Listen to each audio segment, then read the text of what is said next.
Right then, Forest faithful, gather around because what I'm about to tell you will have you questioning everything you thought you knew about this transfer window.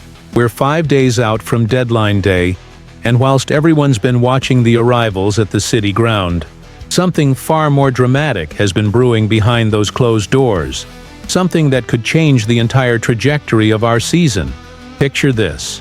The gaffer's been absolutely desperate for defensive reinforcements, and we've been chasing not one, not two, but 3 different fullbacks across Europe. But here's where it gets mental. One of them initially knocked us back flat, another's been playing hard to get from Germany, and the third is having us compete against Champions League royalty. And here's the kicker. Whilst Nuno's been publicly saying he needs at least 3 more players before Monday's deadline, the reality behind the scenes is far more chaotic than anyone's letting on. We're talking about a club scrambling to get deals over the line whilst competing with some of the biggest names in European football. But that's not even the half of it, because the Danish international we thought was a done deal, he's got ambitions that go way beyond just being our backup option. The Sevilla defender who rejected us? Word has it he's having serious second thoughts. And the Dutch international from RB Leipzig? Well, let's just say Atalanta have got other ideas about where he should be playing next season. You think you know what's happening with our defensive recruitment? Think again. I've got 5 stories that'll show you just how complex this transfer window has become, and why deadline day could be make or break for our entire European campaign. Stories of rejected bids, Champions League competition, and players who are holding all the cards whilst we're desperately trying to strengthen our squad. So here's what I need from you right now. Smash that like button because this is the kind of inside information that changes everything. And more importantly, I want to hear your thoughts in the comments, because after what I'm about to reveal, you'll have plenty to say. Right then, let's start with the Spanish defender who's been playing mind games with our recruitment team, and why his change of heart could transform our entire defensive setup. Part 2. José Ángel Carmona's reconsideration. 4,500 characters. There's a 23-year-old Spanish international who initially knocked us back, but word has it he's having serious second thoughts about rejecting Nottingham Forest. Now, right back has been an absolute priority for Nuno all summer. With Ola Aina set to disappear for 6 weeks during the African Cup of Nations, we need proper cover in that position. It's not just about having a backup, it's about having someone who can genuinely compete, and maybe even push Aina for that starting spot. The player I'm talking about is José Ángel Carmona from Sevilla, and his potential U-turn could be the signing that transforms our defensive options. Here's what makes this story absolutely fascinating. Carmona was the one who initially stalled the deal. Not Sevilla, not his agent, not some complicated financial arrangement. The lad himself put the brakes on. Despite Sevilla being perfectly happy to sanction the sale, Carmona wasn't convinced about making the jump to the Premier League. But according to Spanish outlet ABC, something's changed, and he's no longer completely ruling out the possibility of signing for Forest. That's a massive shift from someone who seemed dead set against the move just days ago. Think about what that tells us about our pull as a club right now. A Champions League experienced defender who was initially skeptical about joining us is now reconsidering because of what we represent. That's the power of European football. That's the allure of working under Nuno. And that's the attraction of our ambitious project. Carmona's not just any old fullback either. He's made 55 appearances for Sevilla, a club with serious European pedigree. He's been there, done that at the highest level, including Champions League football. That experience could be absolutely invaluable as we navigate our own European campaign this season. The tactical fit makes perfect sense too. Nuno loves his fullbacks to be defensively solid first and foremost, but with the technical ability to contribute going forward when needed. Carmona's La Liga experience means he's comfortable in possession, he understands positional play, and he's been coached to the highest standards. What's particularly intriguing is the suggestion that we were prepared to offer David Carmo as part of the deal. That's creative thinking from our recruitment team, using a player who hasn't quite found his feet at Forest as a sweetener to land a more suitable target. The Spain under-21 connection is another positive. 3 caps at youth international level suggests this is a player with genuine potential, someone who's been on the radar of one of Europe's most successful national team setups. But here's what I find most encouraging about this whole situation. The fact that Carmona is reconsidering shows our recruitment team haven't given up. They're still working the phones, still making their case, still believing they can convince players that Forest is the right destination. The timing couldn't be more crucial with deadline day looming. If Carmona does decide to say yes, this could be pushed through incredibly quickly. Sevilla want to sell, we want to buy, and now it's just about convincing the player that the City ground is where his career takes the next step. The question for me is whether this change of heart is genuine, or just his agent trying to squeeze better terms out of other potential suitors. But given our need for defensive reinforcement, it's a risk worth taking. What do you reckon? Should we be going all out for a player who initially rejected us, or does his change of heart show exactly the kind of ambition and pull we now have as a club? Get in the comments and let me know your thoughts, because this one could go either way. But if you think Spanish defenders are complicated, wait until you hear about the Danish international, whose ambitions go way beyond just being our backup. Part 3. Victor Christiansen's World Cup Dreams. 4,500 characters. There's a 22-year-old Danish international who's been the missing piece in Nuno's defensive puzzle, and the breakthrough we've all been waiting for has finally arrived. Now, Nuno's been absolutely desperate for full-back cover all summer long. We've got Neco Williams bombing forward on the left, but what happens when he needs a rest? What happens when the fixture list gets mental, and we're playing twice a week in Europe? That's been the question keeping the gaffer awake at night. Well, I'm talking about Victor Christiansen, and the latest developments around his potential move to the City ground are absolutely massive. Here's the thing about Christiansen. This lad didn't exactly set the world alight during Leicester's relegation season. In fact, he came in for some serious stick from the Foxes fans who expected more from their big Danish signing. But here's what most people don't understand about our gaffer. Nuno sees potential where others see problems. The lad's been out injured at Leicester, hasn't even kicked a ball in the Championship this season, which means he's probably gagging for a fresh start. And according to TalkSport's Alex Crook, we're now making serious progress in talks to bring him to the City ground. But here's where it gets interesting. This isn't just about finding cover for Williams. Christiansen's got ambitions that go way beyond sitting on our bench. The Denmark international is desperate to get back into the Premier League spotlight, and he's got his eye on something much bigger: World Cup selection. Think about that for a second. We're not just signing a backup left-back, we're potentially getting a hungry international who sees Forest as his pathway back to the top level of football. That's the kind of motivation you can't teach. The kind of drive that transforms good players into great ones. According to Ben Jacobs, the Denmark international is keen to move back to the Premier League specifically to boost his chances of World Cup selection. That tells you everything about his mindset. He's not coming here to make up the numbers. He's coming here to prove a point. Now, I know what some of you are thinking, but his Premier League record isn't exactly stellar, is it? And you'd be right to question it.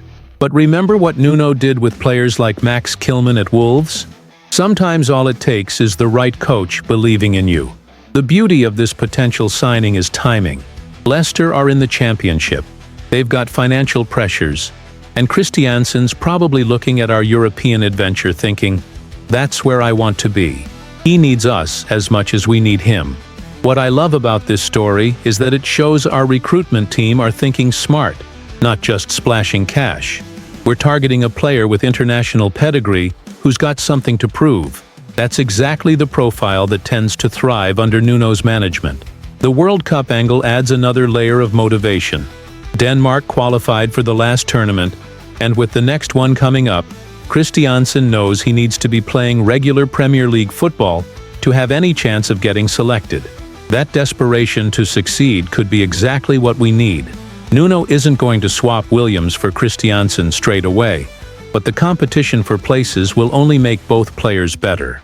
And having someone with genuine international ambitions as your backup option, That's the kind of squad depth European teams need.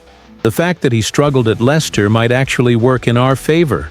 He'll arrive hungry to prove those doubters wrong, desperate to show he belongs at this level, and grateful for the opportunity we're giving him. So here's my question for you lot. Would you take a punt on Christiansen despite his Leicester struggles? Do you think Nuno's defensive coaching could transform him into the reliable option we desperately need? Drop your thoughts in the comments because I want to know where you stand on this one. But if you think domestic transfers are stressful, wait until you hear about the European battle we're fighting for a Dutch international. Inchant, Part 4. Luchtscharel Geertruida Competition.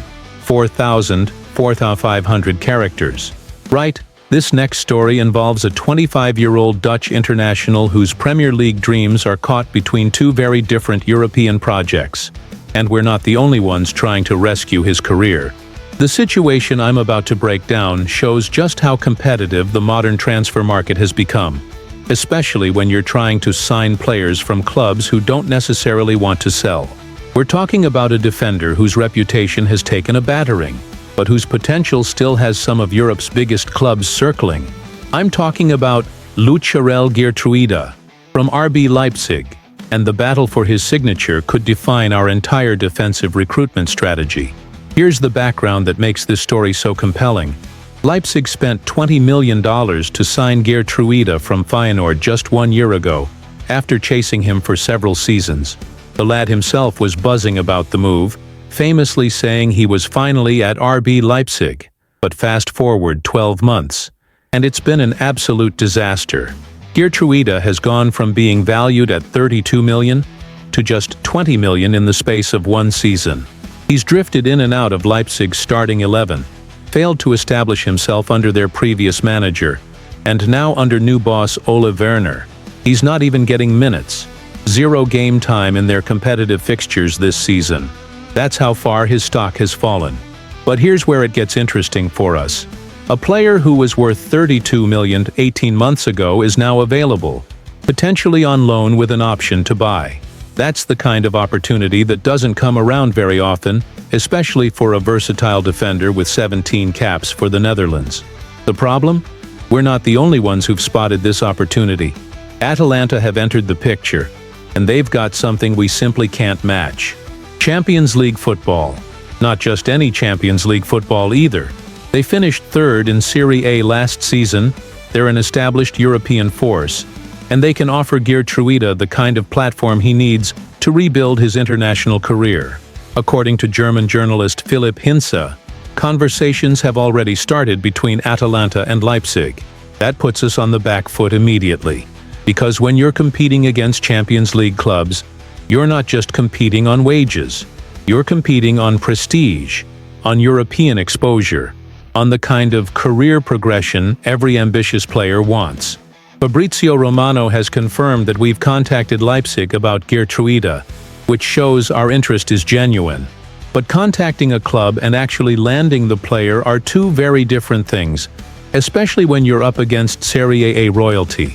What makes this situation even more complex is Geertruida's contract situation. He's got 4 years left at Leipzig, which means they're under no pressure to sell cheaply. They can afford to wait for the best offer. And if Atalanta come calling with Champions League football on the table, why would they choose us? The loan-to-buy option that's being suggested could work in our favor though. It reduces the immediate financial risk for Leipzig, whilst giving Geertruida the chance to rebuild his career. If we can convince him that regular Premier League football is better for his development than potentially sitting on Atalanta's bench, we might have a chance. But here's what worries me about this chase. We've already seen our recruitment team fail with offers for Omar El Hilali and Jose Angel Carmona from La Liga, then miss out on Nicolo Savona from Juventus, despite making 2 separate bids. Are we setting ourselves up for another disappointment by chasing a player who might prefer the glamour of Italian football? The versatility factor is what makes Geertruida so attractive. He can play right back, left back, or even center back if needed. That's exactly the kind of flexible option Nuno loves, especially with our European commitments adding fixture congestion to our schedule. So here's what I want to know from you. Should we be going head-to-head with Champions League clubs for players like Geertruida? Or should we focus on targets who see the Premier League as a step up rather than a sideways move? Comment below, because this chase could define whether we're serious players in the European transfer market. But if you think competing with Atalanta is tough, wait until you hear about the confirmation that makes this battle even more intense. Part 5. Romano's Geertruida. Confirmation. 4,500 characters. When Fabrizio Romano tweets about your transfer business, you know things have reached a whole different level. And his latest revelation about our Dutch international chase proves we're not messing about in this final week of the window.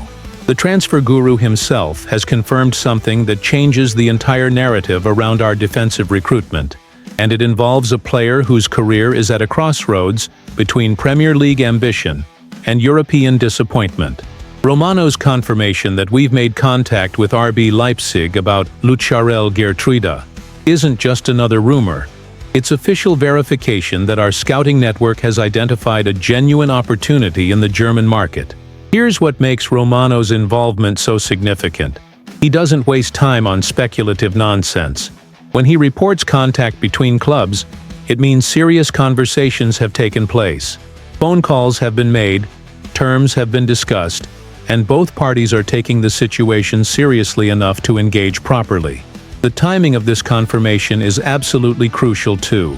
We're talking about a player who arrived at Leipzig with massive fanfare, cost them $20 million just 12 months ago, and has since become what can only be described as a certified flop. His estimated market value has crashed from $32 million to $20 million in one season. But here's where our recruitment team might have spotted something others have missed. Geertruida played almost no role in Leipzig's pre-season training camp and has logged 0 competitive minutes under new manager Ole Werner. That's not necessarily because he's not good enough. It might be because he doesn't fit their system or tactical approach. Sometimes the best signings come from players who need a fresh start, who need a manager who believes in their abilities, who need a club that can offer them the platform to rebuild their careers. That could be exactly what Geertruida needs, and it could be exactly what we can provide. The Dutch international angle is particularly interesting given our European ambitions. Having players with international experience becomes even more valuable when you're competing in continental competition. Geertruida's 17 caps for the Netherlands prove he's got the quality to perform at the highest level.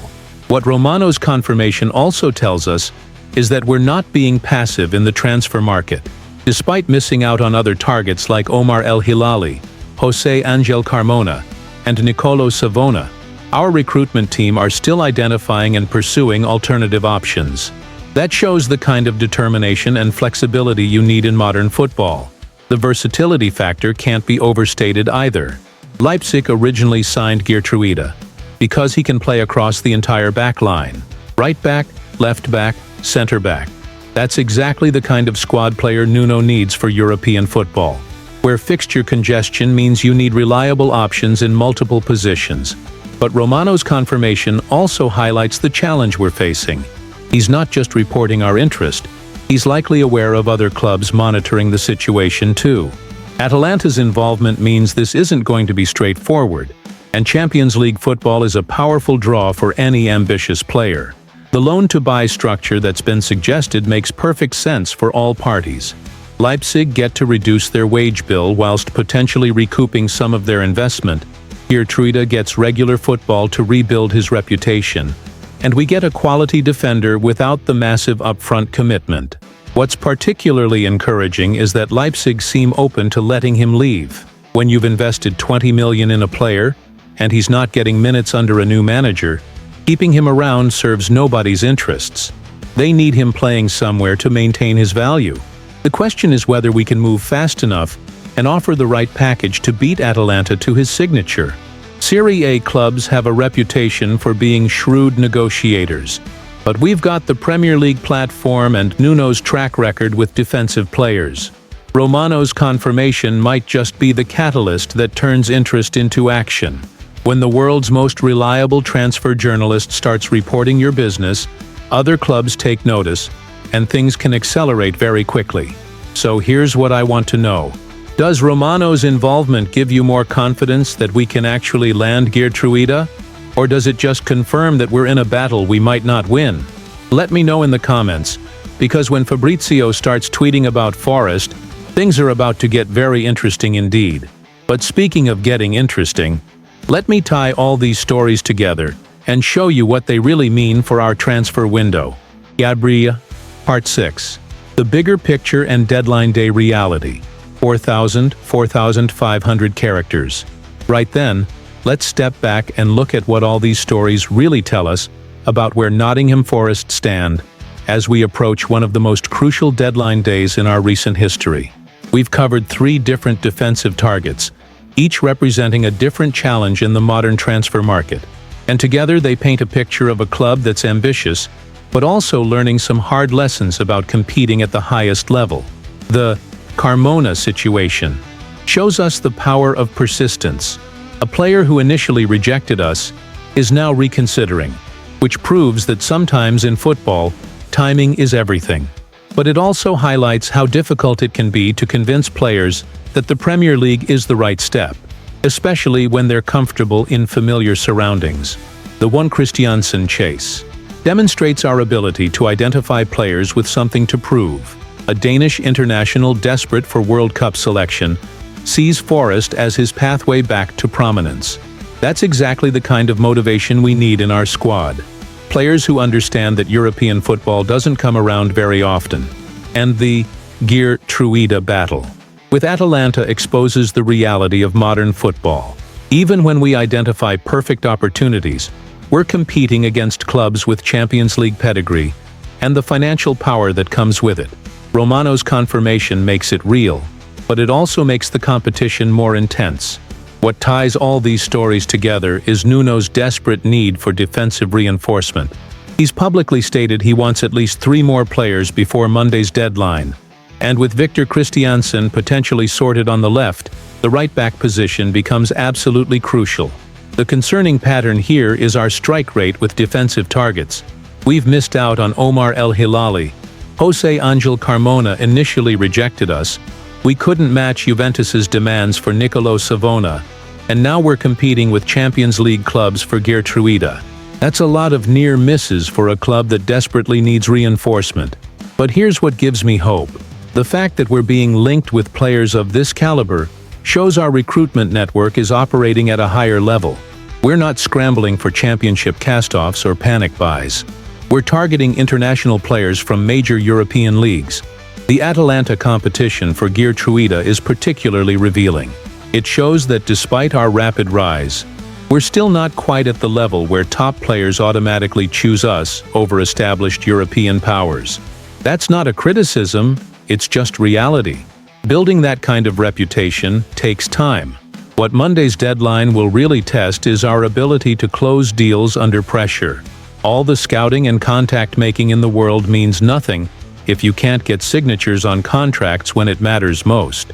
With West Ham coming to the City Ground on Sunday, Nuno will want his squad settled before that crucial fixture. The financial aspect can't be ignored either.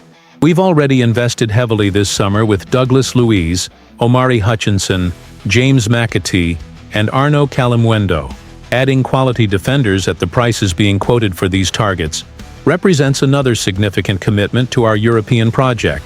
But perhaps most importantly, these stories show a club that refuses to accept second best. Even when initial approaches fail, we're coming back with alternatives, exploring different markets, and maintaining our ambition to build a squad capable of competing on multiple fronts. The January window might become crucial if we don't land our defensive targets now. European football will expose any weaknesses in our squad depth, and Nuno will need genuine alternatives in every position to handle the fixture congestion. Looking ahead to deadline day, I suspect we'll see at least 2 more signings. The defensive priorities are too obvious to ignore, and our European campaign depends on having proper competition for places across the back line. So here's my final question after everything we've discussed. Do you think our ambitious targeting of international players shows we've learned from last season's struggles? Or are we setting ourselves up for disappointment by chasing players who might prefer other destinations. And more importantly, if we land just one of these 3 defensive targets, which would you choose and why? Hit that like button if this deep dive into our transfer strategy has opened your eyes to the complexity of modern football recruitment.